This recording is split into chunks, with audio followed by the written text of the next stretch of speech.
Good morning. How are you today? Well, I'm across the river, which isn't far from my place, in Maryland, on the canal path near the old C&O Canal that is now mostly dry. But then I have the train tracks as well, and I have the Potomac River to my left over there. And I thought it would be nice to see how the fall was affecting the trees here. And it looks like most of the leaves are already down. So there's an extraordinary number of places around here where you can hike or walk or run.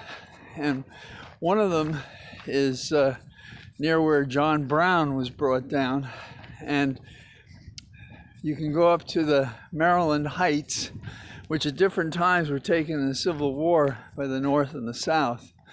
And there's one stretch that's pretty steep up there that Lincoln supposedly tried to ride his horse up, and he stopped there because it was too treacherous. It's not on foot, and who knows what his horse was like or what kind of plates he had on. Across the river is the Loudoun Heights, which is the county where I am. And there were also, during the Civil War, actions there. I don't know about you, but I looked at the paper today, and the front page was just too depressing. Talk of inflation and so forth, people not knowing and wondering in the back of my skeptical mind if there was any manipulation of our chain of supply, which was affecting the goods that people can't get their hands on, inflating their prices. Okay, that's enough conspiratorial talk. But you can't help it. It's in the air all the time. And so it's irresponsible to do what I just did without facts that demonstrate these things. What good news I did find, I got a kick out of the fact that Trump has had to sell his hotel in D.C. You may remember he put $200 million, he claims, into that old post office and turned it into a hotel. But the thing has been losing over the years a total of $71 million. We know that Trump has accounts due in large amounts over the next year or so. So he's selling his lease. He never owned the hotel. So he's selling his lease for $375 million. Now he put $200 million in. He's been losing $70 million. You know, I think it's a sweet story. It'll be taken over by another party. We'll have the benefit of whatever improvements he put in. It was a place of corruption, and it's good that it changed hands, and it was the subject of a number of lawsuits. So about how he was self-dealing in violation of laws when he's leasing what is basically a federal facility. So that's one good story. The other one I'm interested in, which talks about where we go from here, it is, No Jacket Jordan and what's her name, Boebert and Getz and others are saying, well, if you're going to do that to Bannon, you're going to prosecute him, you watch and see what happens when we win the midterms and we take over the Congress. Well, let's stop the music there. Let's break that down. What are they saying? They're saying that the facts be damned, we're going to prosecute you without facts or supporting law as a reprisal for protecting the Congress from an insurrection and investigating it afterwards and seeking to find ways to protect the House and its members and staff from anything like this ever happening again. That is itself a threat that is unlawful. And you can't claim that the speech clause protects a member of Congress from proposing a criminal act. So that's one side of it. And I'm not a full convert that Garland has crossed the Rubicon and is ready to do battle.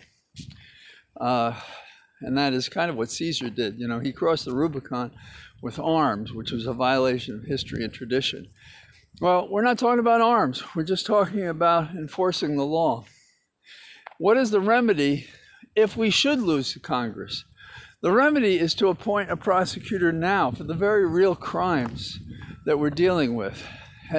For starters, we're going to have more people that are going to, say pound sand to the House committee and defy its oversight function and compromise Congress's ability to make laws and to protect the government. But say we did lose the midterms, how do we truck on after that? Well, the answer, it seems to me, is the executive branch will still be in place and will have 2 more years of governance that they'll be responsible to the people and the law and the Constitution. We need a prosecutor, and I've said this before, and I'm not alone, and I've heard Tribe from Harvard, who is a highly respected jurist, and as a professor, some might not expect advice for action, but that's the beauty of Tribe. He is both subtle and disciplined and detailed, and he sees the bigger picture. And he's saying we should have a U.S. attorney or a special prosecutor handling this case. When I spoke on Friday on Ari's show with Jason hosting it, I saw a reaction from my 2 colleagues who saw the dilemma of doing nothing if we're going to persist in routing out and reckoning against those who are responsible for the attack on our nation. So, yes, we should win the election, the midterms. We do have the issues. We have to learn from the campaign in Virginia, and we have to act accordingly. But we also have to protect the republic should we lose to Congress. And we can't wait until the election to do it. We have to do it now. And that's because this is becoming a cold case. And we have 150 witnesses. We have stuff that a U.S. attorney could look at and use. I don't know if you know this or not, but a Republican Congressman, Upton, he voted for the contempt citation, and he also voted for the recent bipartisan, they say, bill for infrastructure reform. And he's been targeted by his members, but he's been receiving threats, death threats. That's not acceptable. That's the kind of thing a U.S. attorney should be looking at. We have others who are, making movies threatening to kill members of Congress. This stuff is not funny. Not in this environment. Not when people are not getting the idea if they do wrong, they'll be punished for it. In fact, they think the opposite. And that's why the Bannon case is an important start. Finally, there is another. It's a good news story in the sense that it evokes a lot of sympathy, I think. There's a fellow out in California, Michael Getz is his name. He's a civilian, ordinary guy, except for the fact that he was a victim, his family was, in the river fire in the valley. And his place was burned to the ground. And this happens within about a year after he lost his wife. And he's a bear of a man, but he cared deeply about his wife. And somehow or other, in the fire, he lost his wedding band.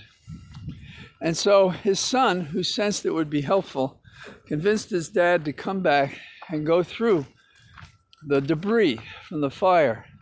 And the ring, he expected, because it was made of a harder metal, he expected it would survive, but how could he find it in the ashes? And you may wonder, did he have any success? And the answer is yes, and I saw a picture of the ring on his finger. There's a man that doesn't have closure so briefly after the loss of his wife, but his son helped him set a goal to give him some peace, and so he has that ring. That's a sweet result.